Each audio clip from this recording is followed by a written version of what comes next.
paradoxes are amazing because they force us to hold two opposing ideas in our mind at the same time. Now, on the surface, there appears to be a contradiction, but if you look beneath the surface, you often find the deepest and most powerful truths in life. Today, we're going to discuss a few of the most life-changing paradoxes that I've ever come across, like why having more options makes you feel less free, how the fear of failure only makes it more likely that you fail, or how being more connected with the world can make you feel lonelier than ever before. We're going to talk about these and much, much more, so stick around. The podcast that's saving the world, one fewer fuck at a time. It's the Subtle Art of Not Giving a Fuck podcast with your host, Mark Manson. The first one, the more choices you have, the less satisfied you are with each one. So this is the widely known as the paradox of choice. This comes from the psychological literature. I believe it was Barry Schwartz. This was his work. Great book called Paradox of Choice. And the research studies that this is based on are actually really simple, but I think the impact of this idea is quite profound. So the original studies, they found that basically if you give people, I don't know, say 2 options of candy bar, they would pick their favorite and they would be relatively satisfied with that choice. Whereas if you give people the option of 20 candy bars, then whatever option that they picked, they actually would be less satisfied with that choice, despite the fact that they had more options to choose from. And so this paradox of choice shows up in a lot of different areas of life. And my personal pet theory, I guess, that I talk about in my books is that a lot of the mental health issues or anxiety or malaise of the modern world is the fact that we're exposed to so much information and so much opportunity that we're beginning to have a paradox of choice about everything in our lives. That you get on social media and you become aware of 100 different activities you could be doing this weekend. And so whatever you end up deciding to do with your friends, you just feel lame and stupid by comparison. Or, you take a kid who's graduating college, they probably have 10 times as many career opportunities or options as, say, our parents or grandparents did. And yet that abundance of opportunity tortures them and makes them less satisfied with whatever they end up pursuing. Shortly after you got married, though, you wrote a really good article that kind of touched on this about the freedom through commitment. It resonated with me, who I'm a bona fide commitment phobe. I have this idea that more choice is better, right? But you talked about freedom through commitment, which itself is kind of a paradox around that. Could you expand on that a little bit? So I talk about this towards the end of my book, Everything is Fucked, which is that people have a tendency to confuse freedom with optionality, right? So they think freedom is simply having more choices, but in many ways, more choices paralyzes us and actually traps us, because the more choices you have, the more afraid you're going to be commit to any specific one. And so choosing something to commit to, whether it's a person, a career, a place to live, a friend group, it liberates you in a really unexpected or counterintuitive way, because it removes that paralyzing abundance of options. It removes the burden of choosing. It frees you from the pressures of having to get it right. When I was somebody who struggled with monogamy in my early life, let's just put it that way. And when I got married, one of the things that really surprised me is that there was a sense of liberation at the fact that I didn't have to think about this stuff anymore. I never had to worry. Like I could walk into a party and I never have to worry, what's the hot girl thinking about me? What am I going to say to her? Is there ketchup on my shirt? Like none of these things, I don't give a shit anymore, because that part of my life is solved. It's handled. And I was definitely surprised at just how freeing that felt. And which is weird, because I think the last thing that people associate marriage with is freedom. Mm-hmm. Right. Or particularly men. I don't think men associate marriage with freedom, but I found a lot of psychological freedom that came with that commitment. But this is actually, I think this area is maybe one of the most pertinent applications of the paradox of choice with, say, dating apps, right? And as our resident single person, Drew, I cannot remember a single time that a friend told me, hey, there's this great dating app that I'm really enjoying right now. Like everybody seems to have this like sick Stockholm syndrome with their dating apps. Like they hate it, but they can't get off of it because they don't know what else to do with themselves. Right. I've sworn them off. I haven't used them in years, actually. And the horror stories I still hear about them too. So I don't have a good solution for that other than don't use them and get out in more social situations. And yeah, limit yourself, honestly, to those people directly around you that you come into contact with. What convinced you to get off? What was the experience? It really was a paradox of choice where on both sides, it felt like. So you would, you would connect with somebody on these apps and then you go on a date with them. It was always kind of like, well, this was okay, but now let me just hop right back on and keep swiping and see what else is out there. I've talked to a lot of people who that's their experience too. I was just talking with someone the other day who's been on for like 3 years, I think. It's still going, but they want to settle down. They want to find a relationship, and I'm like, maybe you should do something different. I don't know. Yeah, right. The response always is though, but how do you get out there and meet people? And it's like, well, you do that by going out and meeting people. And maybe we'll talk about this a little later. It's wow. How did people procreate for tens of thousands of years? I have no idea. No, exactly. And we've talked about this before. Maybe, I don't know. Are we going to talk about dating apps on every single one of these things? I don't know. But there is just this notion that, the dating pool is now expanded. And so if there's the slightest thing that's wrong with this person, you may as well just get back on and keep swiping. It seems to lower people's patience and tolerance for friction when ironically, I think you need a little bit of friction to figure out how much you like a person. You know, you need to deal with a few annoying things to kind of see if it's worth it or not. But if there's always 10 other people on your phone waiting to talk to you, there's no reason to ever like sit through that uncomfortable moment or that obnoxious interaction. So I honestly do believe, I led the show with this for a reason. I honestly do believe this is the struggle of our time. And I don't think it's going away. I think it is a hidden cost of abundant information and digital connectivity. But part of that is the second paradox, which is basically the harder you work, the easier your life gets. And the more you avoid hard work or hard decisions, the more difficult your life gets. This can be summed up with this quote that's kind of gone around social media lately. It's hard choices, easy life, easy choices, hard life. I chased this down. So I heard this from Tim Ferriss. Tim Ferriss got it from another author. I think his name was Walter Percy or something like that. Anyway, it originated with a Polish powerlifter who was an alcoholic and overcame his alcoholism and then won 4 gold medals or something like that. What was his name? Jerzy Gregorek. Okay. Yeah. I like this quote because it actually, I think it subtly or unintentionally gets you to question your definition of what easy and hard are in your life. Our instinct is to assume that anything that's uncomfortable is hard or difficult, when actually I think the reality is that what's hard and difficult is when we feel like our lives are outside of our control, that we're not having a ton of effect or influence on the direction that our lives are going. Ultimately, the way you take control of the direction your life is going is by having the willingness to do things that are uncomfortable.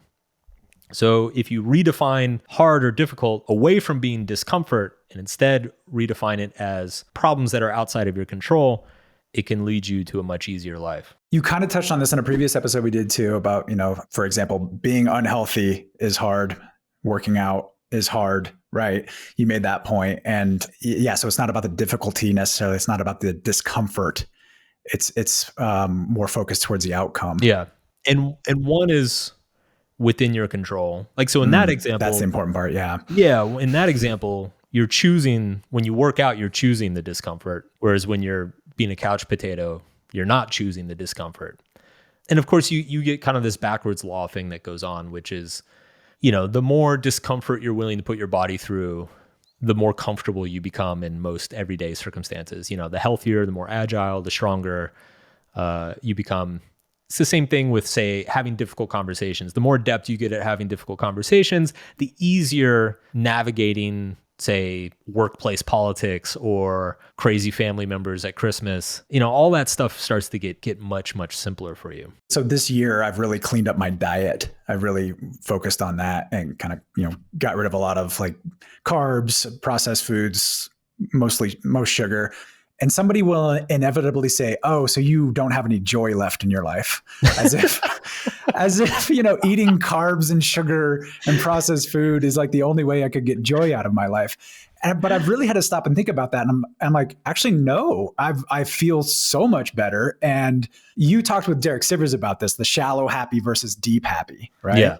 Shallow happy, he says, is eating the cake. Deep happy is being proud of yourself for not eating the cake and being healthy. Well, it also maybe unintentionally reveals something about them, which is if they associate junk food with joy, like that's the thing that brings them joy. Right. What the fuck is everything else in their life doing? By comparison, like if that's the highlight, if the Skittles is the highlight of their day, that doesn't say a whole lot about the rest of their day. I used to drink a lot. I've talked about this in multiple episodes. I've done YouTube videos on it. And I was absolutely one of those guys. Like if one of my friends was like, "Oh, I'm not drinking this month," I'm like, "You're so boring. You're killing the vibe. You're ruining everything." And yeah, I genuinely thought people who didn't drink were boring. And now that I don't drink, I just realized that I drank because the rest of my life was boring. And I needed the drink to feel like some sort of stimulation or excitement. And when you stop drinking, you actually have to confront the fact that a lot of the things that you're spending your time doing in your life are boring and you should stop doing them or change them. So, which brings us to our next one, which is a classic. Which is, the more you hate a trait in someone else, the more likely you are avoiding it in yourself. I love this one. Freud called this projection. Carl Jung talked about this as the shadow self, basically the aspects about ourselves that we bury or deny or don't want to look at. They tend to stand out to us most in other people in the world and drive us fucking crazy. I like this one just because I think there's a lot of practical wisdom. Like if you find yourself consistently getting annoyed or pissed off at people in your life for doing the same thing, as they say, the only thing all of your relationship problems have in common is you. So maybe that's actually where you should start looking. I wrote an article long time ago, which I think relates to this. I think the title of it was, "We judge others the same way we judge ourselves." Basically, it's like whatever metric we've adopted in our own lives to measure our self-worth, that's generally how we project that same metric on the other people. And it cuts both ways, right? So it's like if I value people being of high integrity, obviously I'm going to judge other people for having high integrity. But if I have a lot of insecurity around an area, like let's say I have a lot of insecurity around sex, then I'm going to be obsessed and obnoxiously nosy in other people's sex lives because it's something I'm trying to avoid in myself. So I'm like projecting it onto all sorts of other people around me. And I think we've all known people in our lives who kind of do this. Like they have these weird obsessions and insecurities that's like a magnet. Like you can't get them off of it. No pun intended. Mine is I can't just lose it basically when I have to deal with incompetent people or like lazy people. And it's because those are the two things I hate in myself. And I do this all the time. And I've known about it for a long time too. But in any of these situations, like you said, it's a diagnostic tool. And what I've tried to do is kind of like step back and say, okay, what's actually going on here? For the longest time, I was like, just have some compassion for other people. But I think more recently, I'm like, wait, what you really need to do first is recognize that in yourself, whatever it is you're projecting on other people, recognize it in yourself, have some compassion for yourself first. And that seems to help it. It's funny. I never made the connection. So to all the listeners, Drew is the Mark Manson team's Karen. We actually call him that in the Slack. We call him the head of the anger management department. Yes, the head of the anger management department. He is the team's Karen. So anytime a service or product, anytime something is wrong and we have to deal with customer service, Drew is always first up to bat. He always wants to speak to the manager. He always wants a month discount on our next installment or whatever. He's always like fighting to get refunds and stuff for us. So, and you are a bona fide perfectionist. So it all makes sense now. Yes, it should. I feel like I understand you on a much deeper level. Like a lot of young men, I had these like status obsessions. So I had these weird delusions that there is this pecking order of how cool or important people are in the room. And I kind of had this like perpetual insecurity of where I fit in that pecking order. And because I had that perpetual insecurity, I assumed everybody else did as well. So whenever a lot of social interactions I had or I observed between people, I always assumed ulterior motives. Like it just became, I had this like very bizarre Machiavellian mindset of like, oh, well, he's just being nice to her because he wants to make her jealous because he thinks she's cooler because his friends like her sister and all this shit. And like, meanwhile, I'm literally just writing fucking fan fiction in my head the entire time. It's like nobody's thinking about this shit. I think this happens on an individual level, like we're talking here too, but I think there's also a case to be made that it happens on a cultural and societal level too. One thing that's been kind of a point of contention, I guess, over the last couple of years, especially on social media, is narcissism, right? Like everybody's like, the narcissist in my life, has ruined my life, whether it's my parents, they were narcissists, or my ex-boyfriend was a narcissist, whatever it is. And I mean, if you stop and think about it, we're all a little bit narcissistic. We all have those tendencies. And I think it's a reaction against that self-loathing a little bit around narcissism and, thinking you're a little too important. They don't want those things to be true in themselves. Well, totally, because a narcissistic person is going to perceive everybody else to be a narcissistic person. Because a narcissistic person believes everything is fundamentally about them. And so when they see everybody else in their life not caring, not empathizing, not being compassionate towards them, constantly having conflict with them, what one legitimate explanation is like, wow, I'm just surrounded by narcissists. You see this a lot of times with people who are addicted will perceive others around them as being addicts and not themselves. People who are depressed will perceive other people around them as being depressed and not themselves. They'll be like, wow, everybody's such a downer around me. I think everybody in my life's depressed or something, And it's like, well, what do they have in common? All right. So the next one, the more afraid you are to fail, the more likely you are to fail. The more you're okay with failure, the less likely failure becomes. I have a lot of thoughts about this. I mean, this is commonly known as self-fulfilling prophecy. It's basically the thing that we are most afraid of is the fact that we're so afraid of it makes it more likely to be true, because a lot of our behaviors will unconsciously make it more likely to be true. Probably like an overly simplistic example of this is like, if I desperately want a job and I think it's my dream job and it's the only job I'm ever going to be happy with in my life, and I go in the interview for that job, the amount of expectation and pressure that I put on myself to get that job is probably going to completely fuck up my job interview, and it's going to make me less likely to actually get a job offer. Whereas if I kind of go in with a realistic understanding of like, well, I'm very excited about this opportunity, but I'm a smart person. There's going to be a lot of other opportunities that come along in my life. I'm going to be relaxed. I'm going to be more casual. I'm going to be myself, and I'll probably answer better and have a better interview overall. So that's a very, very simplistic example, but you see this dynamic play out in all sorts of different areas of life over and over again. One of the I guess more practical implementations of this concept that I've seen, Jeff Bezos has this great thing that he wrote. He had something called the 70% rule, which is basically, he said that the optimal time to implement a new strategy or policy is when it is 70% complete, or when you're like 70% confident that it's going to succeed. His argument was that the amount of effort to get from 70% to 90% is as much effort as it was to get from 0 to 70, and that you learn so much from failures that you're actually being less efficient by preventing those failures, by trying to wait to get to 100%. So I always love that. It's like the optimal time to act is when you're 70% confident, not when you're 99% confident. Because if you wait for 99%, you've probably waited far too long. I could vouch that this is how you approach things, for sure. Like within the business, I should say. Yeah, I mean, yeah, 70% of the stuff we put out is fucking. So yeah, you were 70% sure about marrying your wife or something. That's not what I mean. No, and more just like, as you've already mentioned, I'm the resident perfectionist, and that can be very paralyzing, as most people know. I think one of the biggest lessons I've taken from you is let's get it 70 to 80% there, put it out and see what happens.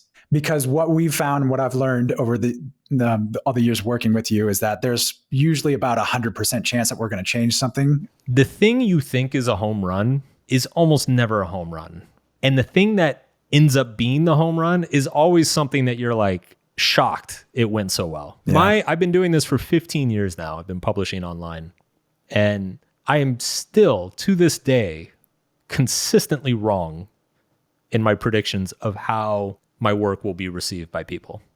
The stuff that takes off, I'm like, really? That? Okay. And then the stuff that I bust my ass and emotionally invest all this energy and effort and have all these hopes for, does okay. So it's what I love about the 70% rule is it just kind of, it acknowledges that. It acknowledges that what you think is 100% ready is actually not 100%. Like you're going to be wrong no matter what. So you might as well optimize for the opportunity to learn from the action rather than try to optimize for the perfect action itself. That's what I think you've been best at, honestly, over the years, is how can we learn the most in the shortest amount of time? So yeah. I've fulfilled my obligation of kissing your ass in an episode. So yes, the contract is satisfied for this episode. All right, what's the next one, Drew? The more something makes you uncomfortable, the more you should probably do it.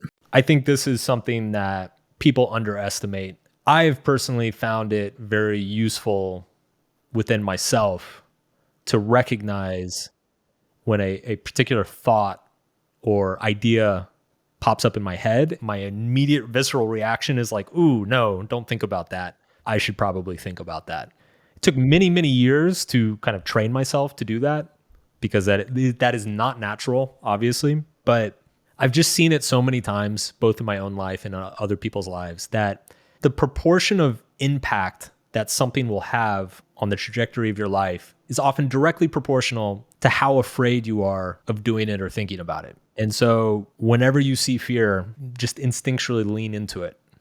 From a pretty, like in your late teens, maybe early 20s, you were already experimenting with this, where I think I came to this a lot later. So I don't know, was there an experience or anything like that kind of led you to this? It's a good question. I do think from a very young age, I've been very just prone to anything that's kind of exciting and novel. And obviously that can get you into trouble sometimes, which it did. But it also teaches you that at a pretty early age. I think the advantageous thing about doing stuff that most people are afraid to do is that you get disproportionately rewarded for it, right? So if there's a business that everybody else is afraid to start and you go start it and manage to succeed, you're going to get rewarded so disproportionately to, say, the absolute amount of hours and effort that you put in. And I just find that most of life works that way, that there's a premium to doing the thing most other people don't want to do, assuming it's valuable. Obviously, there's a lot of things that most people don't want to do that's not valuable. And so there's no premium for that. Right. In fact, it's just kind of stupid to do that. But if you manage to find the valuable thing that most people are not willing to do, the reward is so disproportionate that if you can get good at finding those things and acting on them, you're going to have a good time. Things are going to go well. Yeah. Do you think this is also a useful compass or a useful tool for people who they're like, I don't know what my passion is, or I don't know what I want to do, with my life. And it's like, well, what are you scared of? That, I mean, obviously within limits and reason, but is that actually, do you think that's a good compass or a good tool for people to use? I think so. So Stephen Pressfield has this great concept that he calls the resistance, which capital T, capital R. And he talks about it in the book, The War of Art. In the book, he makes the argument that generally it's the piece of work that you're most afraid to work on that is your best work, that needs to be made. And I have definitely found a lot of truth to that in my own career. But I think when it comes to kind of like the grander, what do I want to do with my life type questions, I absolutely think there's a lot of validity to that, because I think so many people, when we're young, we kind of instinctually suppress any outlier urges or desires that we might have. So, when you're 13, 14, 15 years old, your desire to conform is so powerful that if you have this urge or inkling to do some sort of weird thing that might get you laughed at or ostracized by your peer group, you just kind of bury that. If it's not going to get you into a good college, and if it's not going to get you invited to more parties in high school, you just kind of pretend it's not there. But when you become an adult, you actually really want to know that it's there, because that's the thing that actually defines you and makes you distinct from everybody else. That's your competitive advantage in the world. It took me a long time to remember that. I used to write for fun as a kid. I used to like write little fiction stories and essays and stuff when I was like 10 years old. And I think I stopped because it wasn't cool. And it wasn't earning me any cool points with my peers, and it wasn't, writing for class sucked enough. So like, why would I write in my free time too? Like that just seems insane. Next paradox: the more connected we get, Drew, the more isolated we seem to feel. Why is that? Why do you think that is? I think it's more to do with the actual methods of connecting that we use these days. It's basically they're empty calories for our social relationships. The hyperconnectivity that we experience through social media and other technologies is a very low friction, easy medium to use, both for connecting with people, but also for avoiding people. And so I think you get that there's less glue to hold us together in a lot of those. And I think that's a big part of it. People are using these technologies as substitutes for real human connection, which is messy and hard and difficult. I hate to pull this back to the dating app thing, but one thing I've been thinking about a lot more, we just interviewed Oliver Berkman a few days ago, and this is something I think I heard first from him, is that when it comes to human connection, friction kind of is the point. It is, when you talk about that glue between two people, I actually feel like having friction is part of what creates that glue to a certain extent. Like if there is no friction between two people, then there are no stakes. Like there's no sense of like, okay, I gave up something for this friendship or this relationship. If everything's easy all the time, then there's no way to really know that people are invested in you. Now, this isn't to say like intentionally go create friction in all of your relationships. Like don't be a piece of shit, but they're inherently difficult to begin with, right? So you don't need to add anything there. Yeah. You don't need to create more friction. But I agree with you that the new mediums of communication, they are optimized to create as little friction as possible. Text messaging, WhatsApp, sharing on Instagram, all this stuff, like it's very frictionless. It's like you're removing any sort of commitment of time, same place, even like same topic of conversation. And I can't help but feel that removing that friction makes it feel emptier. I mean, you literally, the word invest means that you give something up with the hope that you get more back in return in the future. And so if you're not giving anything up when you're communicating with people, then you're not actually investing anything, and there's no way for it to kind of compound in value. I think the other thing that's happening simultaneously is that people's identities are becoming more globalized. And what I mean by that is like people are identifying with things that don't actually have a whole lot of impact on their day-to-day life. So like if you go back 100 years, most people's identities were very much based around the town they grew up in, the church they went to, the school they graduated from, the 5 or 6 neighbors that they hung out with. Like that was kind of their whole life and their identity. They weren't really thinking about wars in East Asia or the famine that's going on in Central Africa. Like all this shit that we're constantly occupied with and identifying with And don't get me wrong, there is a moral argument that we should care about global issues.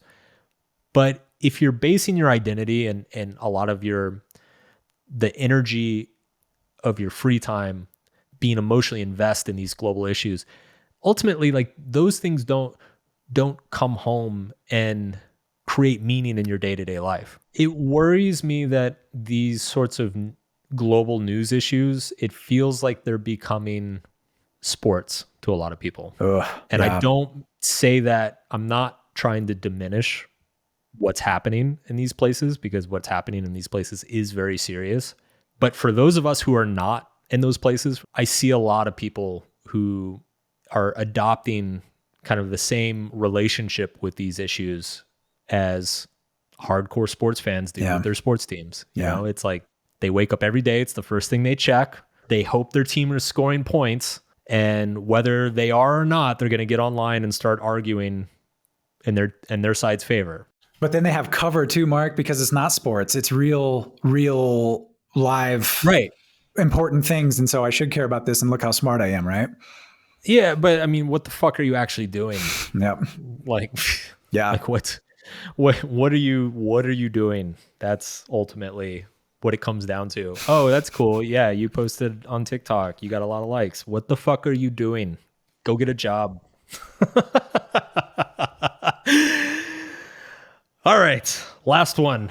The more afraid you are of death, the less you will be able to enjoy your life. This one comes up a lot. We talk about this one all the time. It's the memento mori. It's remember your own death. You really aren't able to properly gauge how valuable something is in your life until you're able to imagine being dead, essentially. Ultimately, it's the scarcity of life that makes our experiences valuable and meaningful. And if we're constantly avoiding the recognition of that scarcity, constantly pretending that it's not scarce, that everything's going to be great forever and ever, then we're doing ourselves a disservice, because we're removing our ability to properly gauge what's important and what's not. Yeah. I've noticed too, the number of people who have achieved pretty great things in their lives have had experiences with death early on, you being one of them. Mm-hmm. Also, we had Morgan Housel on a little while back, and he had a very close call when he was younger as well. And I don't think he talked about this with you, but he's talked about it in other areas. He had a close call where he lost a couple of friends when he was very young too, 16, 17. You lost a close friend when you were 18, 19, somewhere in there. And I know of other stories too of people who have went on to accomplish great things. There is something about being exposed to death at a very young age. My friend passed away when I was young. 3 of my 4 grandparents died when I was a kid. When I was in 9th grade, one of my classmates had cancer, and we all watched him die. When I was a senior in high school, another kid in our class died in a car accident. And then my first year in college, my friend Josh drowned at a party. So I didn't realize it at the time. Like when you're that age, you just think whatever you experience is normal. And I think it wasn't until like my mid-20s that I started to realize, like, wow, I was exposed to a lot of this at a very young age. And I noticed it because I started talking to people. Like, I remember I had a friend in college who one of her close friends died. And she told me, she's like, I've never known anybody who died before. And I was like, well, you're like 24. She's like, yeah, I've never known anybody who died. And I was like, wow, wait, really? It never occurred to me. But death is the only thing that you just really cannot avoid these questions of, what am I spending my time doing? Is it valuable? What should I be doing instead? It makes the finitude of everything we do so stark and apparent and obvious that even though extremely unpleasant and upsetting, I just think it ultimately ends up being a very valuable lesson. And of course, there's the Stoic practice of memento mori basically says, like, don't wait until somebody dies, just practice this periodically yourself. Steve Jobs had a thing where he every morning he would look in the mirror and ask himself, if today was the last day of my life, would I be happy doing what I'm going to do today? And he said that if the answer was no too many days in a row, he would basically sit down and drastically change something. And I just think that's a really good exercise, whether it's, you do it through journaling or bring it up in therapy periodically, be a weirdo and talk about it on podcasts like we do every few weeks. It's a useful exercise. There's a whole branch of psychology, terror management theory that explores how we deal with our own deaths. And it's usually what the research focuses around is like, how do people distract themselves from it?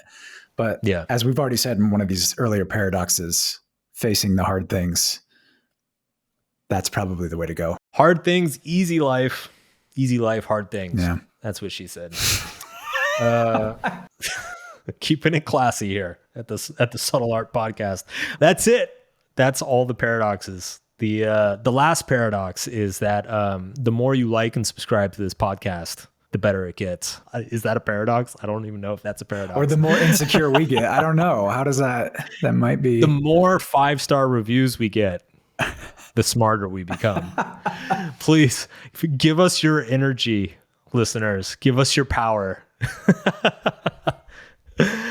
That's all for the Subtle Art Not Giving a Fuck podcast. This is Mark Manson for Drew Burney. Check out the newsletter. It's at markmanson.net/newsletter.